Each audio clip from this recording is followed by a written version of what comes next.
Is the end of seeking when we have had enough of doing work on the body-mind and wish only to focus on awareness, beingness?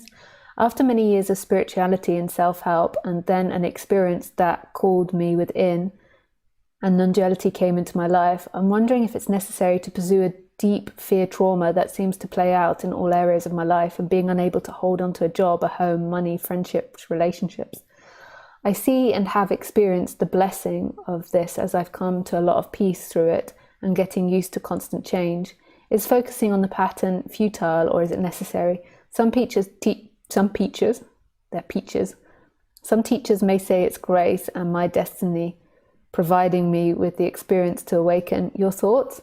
My mum had a car crash when she was 7 months pregnant with me. Yeah, I would explore that. Not to become awakened or enlightened, but because that's something that's in your body, and why not explore that? That's fascinating. And that will be creating pain in your life. And it's not going to go with awakening. It will just sit there. Maybe it'll be more ghost-like, but it will sit there in the background, and it will affect your day-to-day life. Like you say, not being able to hold on to these things. And yeah, it's great because it makes you face what it is to have an insecure relationship, or not so many friends, or lose people. And those are great things to face. But often there is fear which is creating that in the first place, and trauma which is creating that in the first place.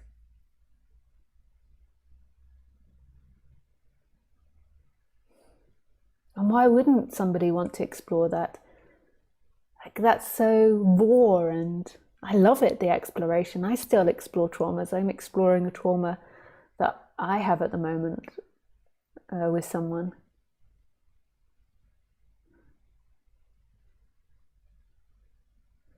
Yeah, and your life just gets better and the person keeps expanding. Often we don't explore these things because we have hidden shame. Shame for asking for help, shame for having the trauma in the first place. And then we get into non-duality and we're not conscious of this, but it's like, yeah, fantastic. I don't have to look at the things that make me feel bad. Yeah.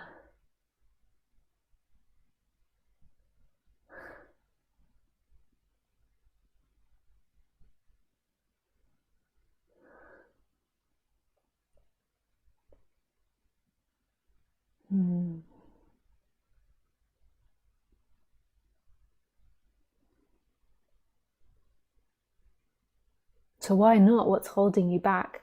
Because more than likely in that trauma there is seeking, because the seeking grabs onto anything it can. So my trauma has old seeking patterns in it, but it's like the trauma arises and the seeking wants to only experience pleasure. The seeking wants to get somewhere, to get away from it. So why not explore it?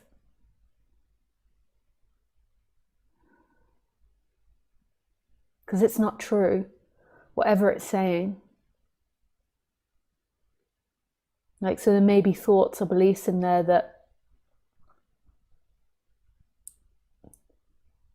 I'm not good enough for home or money or friendships or relationships. I'm just giving an example.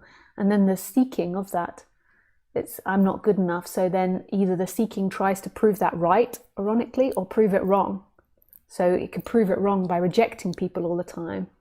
Like, I'm going to reject people, I'm going to run away from things. Or it can prove it right by keep putting itself in that situation, because that schema or that belief system feels correct and feels like you. So then you keep validating it by experiencing that.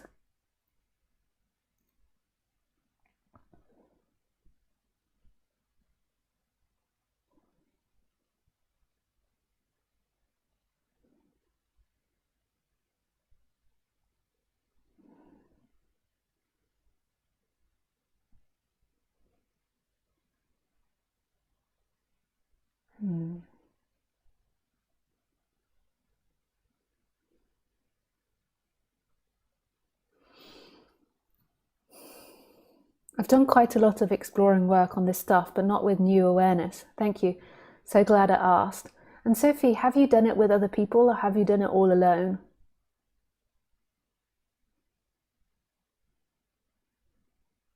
And when I say other people, I don't mean your friends. I mean with somebody like a teacher or a therapist or